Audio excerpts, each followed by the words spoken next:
Welcome, folks, to another episode of Open World Chat. Thanks for joining us again and again, all our loyal followers, all six of you. Well, we've got an episode today. We're gonna get all intellectual on you here. This is gonna be good. And I'm gonna start with asking my co-host, Mr. Card, Mark Card. And did I mention my name's John Odom? I don't know that I did, but it still is. I'm going to quiz you here. I'm going to ask you a riddle, Mark. You ready for it? Yes. And you know the answer to this. All right. What happens when you mix science, screwed up government, a big old whopping dose of Catholicism, and a good solid dollop of cynicism about making the same mistakes over and over and over again? What does that leave you with? That leaves you with a book called A Canticle for Liebowitz. Canticle for Liebowitz. Now, I got to say, in full disclosure here, this is going to be a different kind of episode because I haven't read the damn thing. Certainly heard plenty about it. It's a classic in science fiction circles, but you yourself have done academic work on the topic, have you not? Yeah, I wrote a paper in college our senior year. We all had to take a class that put Christianity in the 20th century context. This really talks about the intersection of technology, especially nuclear technology, and the role of the church. And I really think you can broaden that not just to the Catholic Church, but the role of religion in the intersection between technology and the state. Mm-hmm. Can see how this one's going to be juicy. We got some church, state, and science stuff to talk about.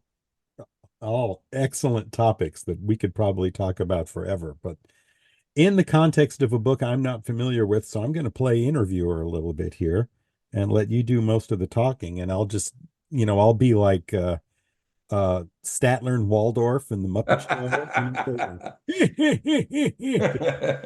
I was hoping you'd be more like Tom Snyder on the old Tomorrow Show. Show. Ooh, Tom Snyder. Tom Snyder was boring. No, I'll be more like I'd be like the David Letterman on his new interview things, Oh yeah, that's a great show. bearded David Letterman. Anyways, yeah, so why don't you give us the ABCs of the book here? What's if you somebody said describe this book to me and what would you say? It's three parts. It all centers around a monastery in southwestern US, and I would say nominally New Mexico, given where they talk about in the book.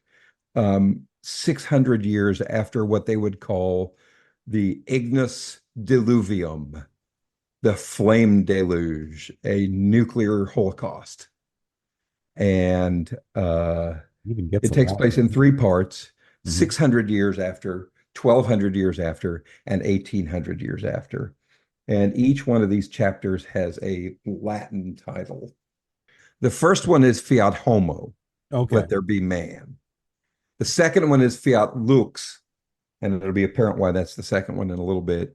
And then there's Fiat Voluntas Tua. So let there be light, let there be man, and thy will be done. So the first part centers around a 17-year-old monk who's been sent out in the desert to fast and do penance. When he's there, he witnesses a wandering guy that is known to the monastery put a mark on a rock.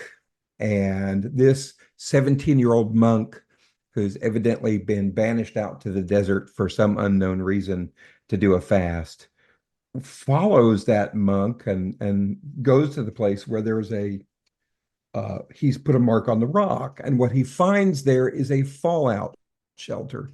Now, the backstory for this particular chapter is that after the nuclear holocaust, there's what they call the Great Simplification, where anyone who had anything to do with science and technology was murdered, oppressed, put down because of the, nuclear apocalypse. And so the mission of the monastery is to preserve whatever scientific knowledge they can. And when he goes to this fallout shelter, he finds an artifact from the order which was founded by a former Jewish scientist in a lab in New Mexico. I'm saying it's New Mexico, but it's pretty obvious that it is. Who, after losing his wife to radiation and famine, starts an order of monks. He converts to Catholicism and starts an order of monks dedicated to preserving scientific knowledge. And what he finds in the fallout shelter is a blueprint. Now, of course, this is post simplification, so they have no idea what these things mean. They can't interpret them. They can't use this blueprint to build anything. What they do is they just gather the knowledge and preserve it for future humanity, because they understand that the great simplification was an overreaction, and they want to preserve whatever knowledge they can. Now, this goes back, of course, to the medieval period with the fall of the Roman Empire. The point is, so he thinks he's found some holy relics, and they're all desperate for the Pope to canonize Saint Liebowitz, because they've been doing this for many, many, many years.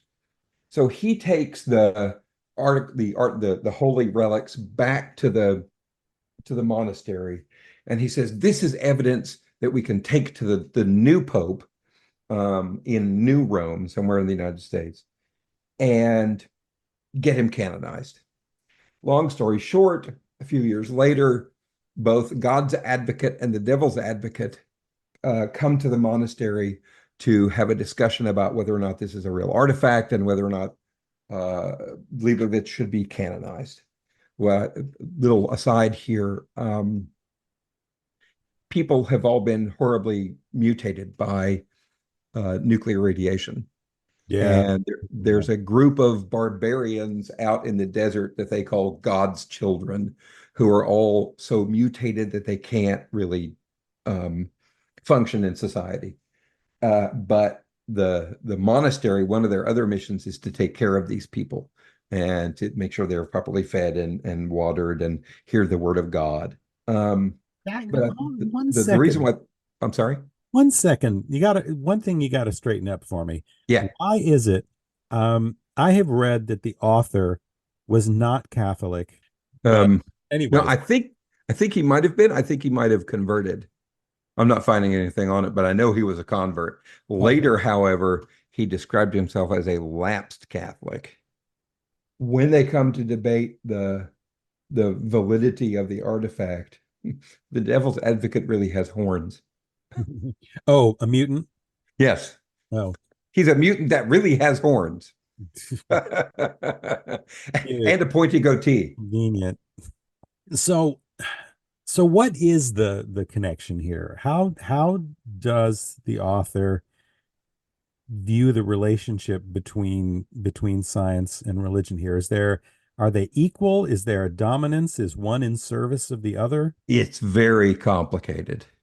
So it's interesting because in the first book, Fiat Homo, it's clear that uh, the role of the church is preserving this knowledge.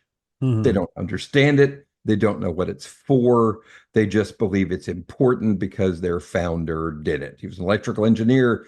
He converted to Catholicism because he found epiphany in the death of his wife and the nuclear holocaust. And they just want to, it's not just his stuff, it's anything scientific they find. So it's Catholicism in the service of science, which is sort of the opposite of a lot of its historical bad rap. Yeah, but then you go back to the book, How the Irish Saved Civilization. Mm-mm. Don't know. And do you know that book? No, not at The all. thesis of that book is that Irish monks did whatever they could to preserve any kind of literature they could. And in a period where Ireland flourished as an intellectual capital of the medieval ages, they were able to preserve a lot of knowledge which Mhm. otherwise would have been lost. Well, this is Now, one of the great things about Catholicism, and I have lots of issues with Catholicism. I went to 8 years of Catholic school. I am an ex-Catholic. Um, I do sometimes find myself defending Catholicism for certain things, but for others, certainly not. But this this monasticism, which so many other religions don't have, is really an extraordinary strength. You don't see that in, for example, the Protestant churches, and it's Well, to their detriment because it's a powerful thing. another great example of that is the Jesuits. The Jesuits, if you're a Jesuit monk, not only do you have to pursue religious studies, you have to pursue an outside academic secular study. That's nice. That's good. And so you get people who are, religiously grounded, but they are also experts in academic fields. Right. And the one that I'm thinking of is there was a monk from France named Teilhard de Chardin, and he actually wrote a book which tried to reconcile evolution and Christianity. Well, that's easy. I can do that for you in one sentence. See, this is the problem. This is the problem, folks. It's Well, not that you hard can to do it, do. but he did it in a way that actually uses church doctrine. Well, I could do that for you in 5 sentences. Take me a little longer, You maybe. might be able to do that in 5 seconds because of the work he wrote, which No, is considered sentences. No, I'm sorry. Not okay. seconds. Take me more than 5 seconds for sure. So, and there's actually a lot to be said about this particular role of the church, especially in the medieval ages. I mean, clearly, the Middle Ages, the Dark Ages, is the metaphor that he's using now for what would happen after a nuclear holocaust. Mhm. And here's the interesting thing. We'll go back to my current uh, occupation. Do you know the reason why it is in Europe that monasteries make some of the best wine and beer in the world? They've got nothing else to do. That's part of it. But the other part of it is to make very high quality stuff like this, you have to be able to keep records. Sure. And to be able to keep records, you have to read and write. In medieval society, pretty much the only people who could do that were monks. Mm. And Probably, so, probably some of the aristocracy, I would well, imagine. sure, but where do you think they got their education? Right. That's who was teaching them. Sure. They got their education from the church. Mhm. And so, this idea that the church can serve as a preserver of knowledge definitely has historical evidence. Hmm. Tell me more where does the book end up? Because I'm starting to draw a parallel in my head, and I don't want to go there yet until I have a better sense of where we go. So So there's we'll skip the middle part for now. uh-huh. The last part is takes place in the year 3774, 1800 years after the nuclear holocaust. And what's happened is that the church no longer has much of a role in the growth of the state and the state's use of technology. Mm. So we are back to the 1950s and 60s.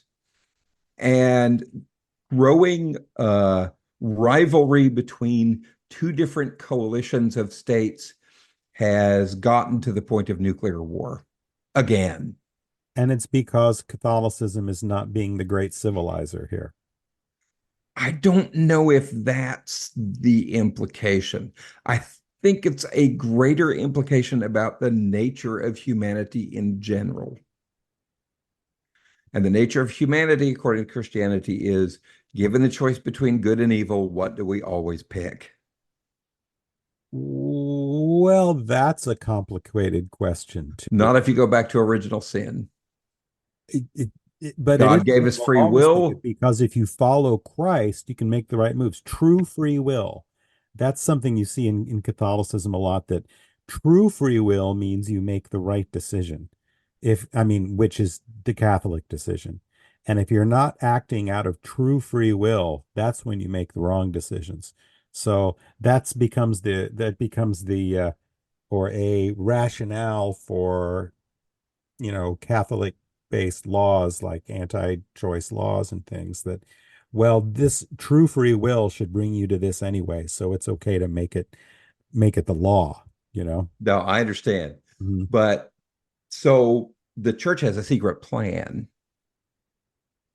and it's called, let's see, what's the name of it? It's called Quo Peregrinator Grex Pastor Secum. I recognize the name of a bird in there. Where the flock wanders, the shepherd is with them. Oh, it's close.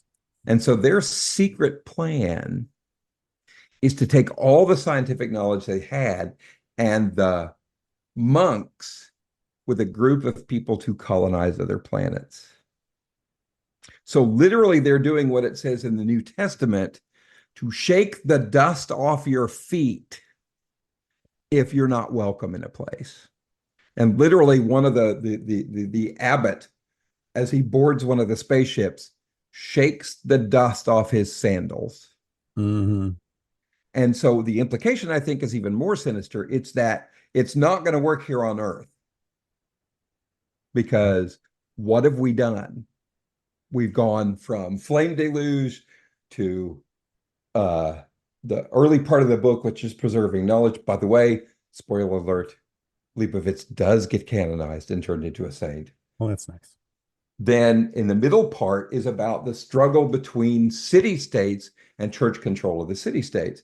In the middle part, it's called Fiat Lux because what happens is a genius monk recreates a hand cranked arc light. So it's become clear that this genius monk has figured out electrical engineering based on the artifacts they have. What happens? Somebody from a city state comes to the monastery to see the new technology, and he's secretly scheming behind the church's back to take power over other city states around them. Mm-hmm. So the implication here is that the church is trying to do the right thing, but this is what we were talking about. But because the church has now lost control over the political system, it's going to end up in the next part of it, fiat voluntas tua. So essentially, you're right in terms of the middle part of the book, that we begin to lose sight of the value of this knowledge when secular powers argue over it. It's the whole thing about what happens when the prince decides that religion is no longer useful to his struggle for power and abandons the church. And, this is the reason why so many German princes and Northern European princes flocked to Luther, because Luther said, we're going to break the power of Rome. You know what this is reminding me of? Tell me. The little I know it's reminding me of, and this is a strange parallel, and I'm going to say why, and I might be wrong, but it feels like the author saw things to come and decided it doesn't have enough Catholicism in it. Are And you talking without, about the old movie, The Shape of Things to Come?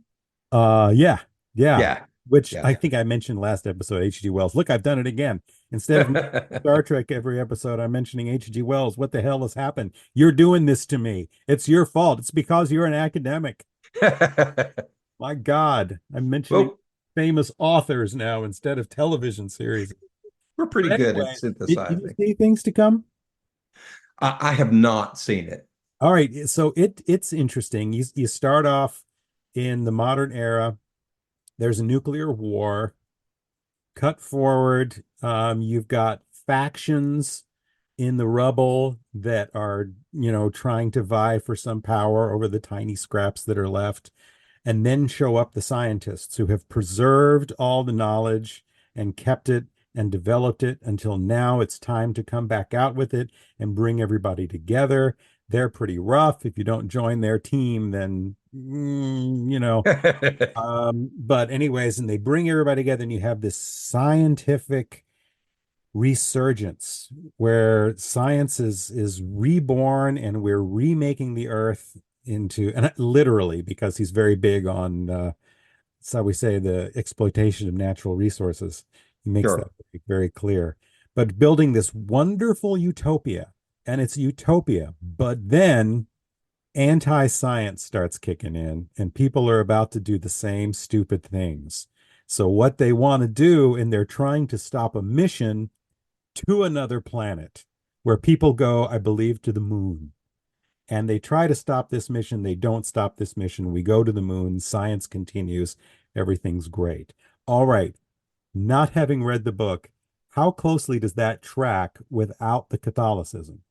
Well, I think there are some important things that the Catholicism part of the book makes it distinct from the shape of things to come. Uh-huh. Um, for one, the plan is to leave the planet and preserve human knowledge is completely secret. The warring states that are about to annihilate each other in nuclear holocaust again don't know that they're leaving. And Okay. so there's no plan to kind of stop the resurgence of and it's because it's secular authority fighting over it. They're not paying attention to what the church is doing. The church Hmm. no longer has any power. And but part of this is also backstory to Howard Miller's past. Howard Miller was in World War II, and he was part of the destruction of the monastery at Monte Cassino, which, for those who don't know, was a very old monastery, and the Germans used it as a defensive fortress.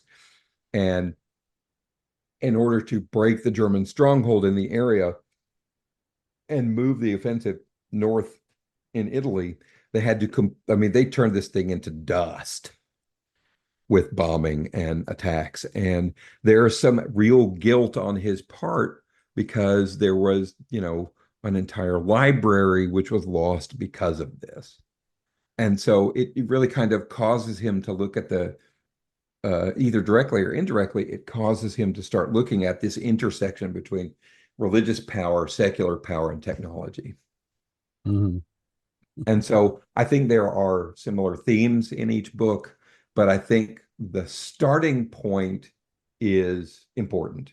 And that starting point is what the shape of things to come doesn't really include is kind of the, for lack of a better word, the supernatural element of religion and Right. its Well, power. it's a-religious. It's completely a-religious. Yeah, yeah. It's the scientists that are the themselves So, that. so let me rephrase because I think I went the long way about it. I said yes, yes, it's very similar, and Mhm. he may have been influenced by it.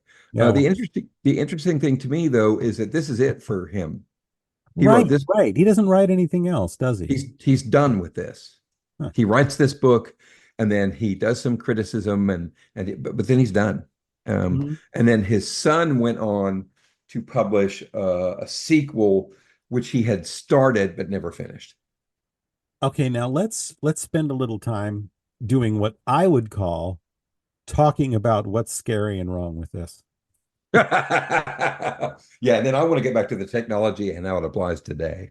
Uh, the idea that the church is somehow the institution that protects us from the state is what I would say reality on its head. Oh yeah, it's entirely wrong. And it's scary wrong. I mean, I'm like I say, I need to read this book. I haven't read it yet, but what you describe actually scares me a little bit. That so so much power in this vision needs to be in the hands of the Pope and the church, lest we all fall apart and we all blow each other up and science grinds to a halt, especially since historically the Catholic Church has a pretty mixed relationship with science. Well, yeah, Not very good. historically, for a very long time, they had a monopoly on what science was. And Yeah. as a result, I mean, that's part of the reason why we thought that the sun revolved around the earth. Sure. And what happens when you have monopolies, right? That never Yeah. goes well. Yes, monopolies are bad. But it also assumes that there's a fundamental moral monopoly that Mhm. the church has. Yeah, And if you go back and look at ancient civilizations, really, you don't have to have religion to have some kind of moral grounding. All you have to do is have empathy. that's a nice thought. I like that one better. Well, but I do think this goes back to the fundamental, the idea that Miller has about the fundamental nature of man. Keep in mind, he's trying to work something terrible out. He's definitely got PTSD from the war. Oh, that's And an interesting and thought. so he's searching for an overarching authority for him, I think, and this is pure speculation, but I think he's searching for an overarching authority to kind of reconcile even his own personal participation in this secular destruction of a religious library, essentially, of knowledge for secular purposes. Is there a kind of desperation to it then, you think? I think there really is, and I think he's grasping for straws because you read a little bit about Howard Miller, you'll find out that later on in life he calls himself he was a convert to Catholicism, but later on in life he calls himself a lapsed Catholic. So at some point, I think in his personal life, his faith that the church provides a moral monopoly for the development of technology, it gets kind of punctured. Hmm. But we don't see that in this book. Um, and it's very interesting to me because he has a lot to say about technology now. Hmm. And the book that he writes in the 50s, this is published in 59, has a lot of interesting implications for AI. Mm. Yeah, go into that. Okay, we'll go into a little bit. So one of the dominant things I think here is that, or dominant themes in the book, is that man can't be trusted Right. without this overall moral authority. That man can't be trusted. That you're not going to make the right decisions. That in the Garden of Eden, when we were told, "Oh, don't eat the fruit of the tree of knowledge," and what was the first thing we did? We ate it. Sure. Um, And that's really apparent that he doesn't trust humanity to do that. Hmm. So here's the really difficult question for AI. AI will definitely be it's technology developed by man. And if the nature of man is essentially to corruption, is essentially to lust, which is essentially to murder and greed and all the worst possible things you can think of with humanity, there's no hope for a system that's run by AI because, as the old programmers used to say, garbage in, garbage out. Sure. Well, unless there's lots of stories where the AI transcends us and learns to be, the AI become better people than the people. So there's certainly folks who disagree with that in the genre. That's Yeah, no, of course. interesting. But I think the dominant theme is we can't trust AI. I don't think the dominant theme isn't that we can't trust AI because it's created by humans. I Mhm. think the dominant theme is that we can't trust AI because it's going to arrogate to think it's superior to humans. Mhm.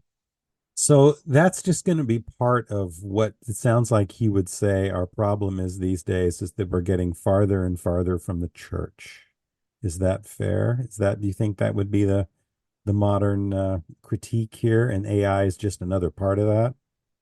No, I think like I said, his, if you read the book, his vision of what the church does and doesn't do in the state it's not that clear cut. It's not clear cut that we have to have the church. I think it's that we need something to modify that human impulse toward doing the worst thing possible.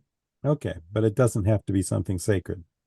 Yeah, no, I think he would say it helps, Uh-huh. but there one of the things that happens is in the middle part of the book is that there's a double cross, and the prince who comes to observe the construction of the arc light, he's trying to what's happened is there's a schism in the church, just like there was in the 1400s. Uh-huh. So there's a schism in the church, and you've got two different Romes, and this one prince is working for one of the Romes, and he's looking to take over the technology and use that to further the other the church that split off. And so what happens is that's discovered, and that prince gets excommunicated from the original church, and then you end up with this giant sectarian war. Mhm. So it's I think that he really talks about the how the church can screw this up too, um, because it's trying to protect a technology that might be useful for society. Because no doubt in this period, 600 or 1200 years after the nuclear war, that the world is in need of technology. And to your point, he believes the technology would be better regulated by the church. But if you read the middle part of the book, they talk about how they have to tread lightly in this secular conflict between the two different factions. You're not making me want to read this book. Well, I think you should because there's really some interesting stuff going on here that Mhm. needs that should at least be considered. Now, I'm not religious in any way at all, but this is what we're talking about. We're talking about how, I mean, this will give you a great example. Let's go to one of the dangers of AI and intellectual property. Scarlett Johansson did that movie Her, where she played the voice of an AI, Yeah. and the guy running uh, the corporation responsible for Chat GPT, he asked Scarlett Johansson, "Could we use your voice in our next rollout?" And being wary of AI, she said no. So what did they do on the rollout of the new version? They stole her voice. Yeah, they're doing it. They're doing a voice assistant, and they asked her, "Do you want to do this?" And she said, "No." So what did they do? They engineered a voice to sound remarkably like hers. Okay. Yeah. And artists and writers, and this is the whole reason why we had the big actors and directors strike this year or Mhm. the past year, is Oh, because yeah. they know AI is going to get out of control Yep. and that it needs to be regulated. And I think that point here is really important that the book makes, that technology has to be regulated by something. And that if it's not regulated by something, then the worst human impulses will take over. Yeah. But then, of course, if it's regulated by the church, you could argue that the worst impulses have already taken over. Oh, sure. Yes, of course. Just Having said that, church state science, this stuff is, it can be talked about forever and it should be talked about forever, which is why this was an interesting topic you wanted to talk about because it yeah. brings it all back up. It's the eternal conversation. It's the eternal Well, it conflict. may eventually be moot anyway, because people all around the world, as economies develop, are abandoning religion. Abandoning might be a strong word. They're leaning away.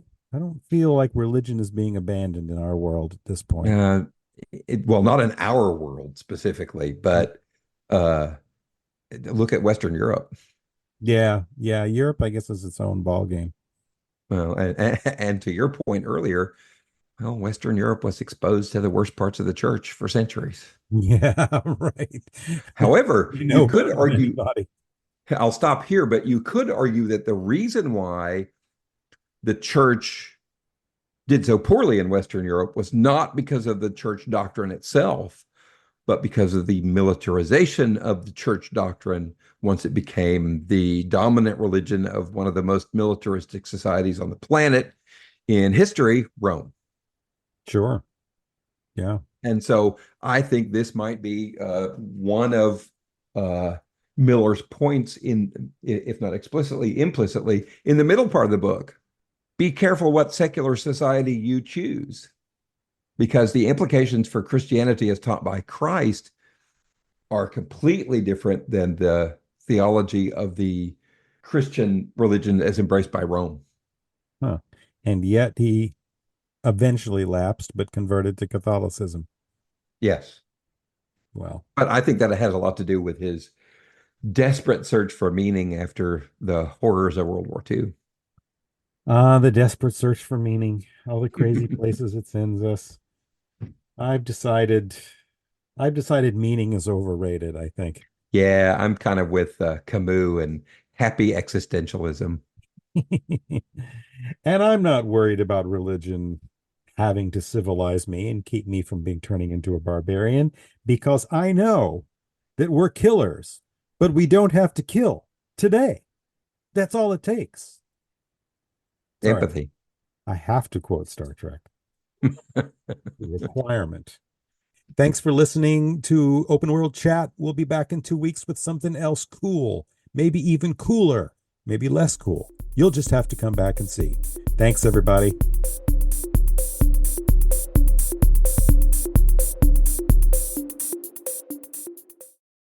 Our theme music is by Christopher Piatek.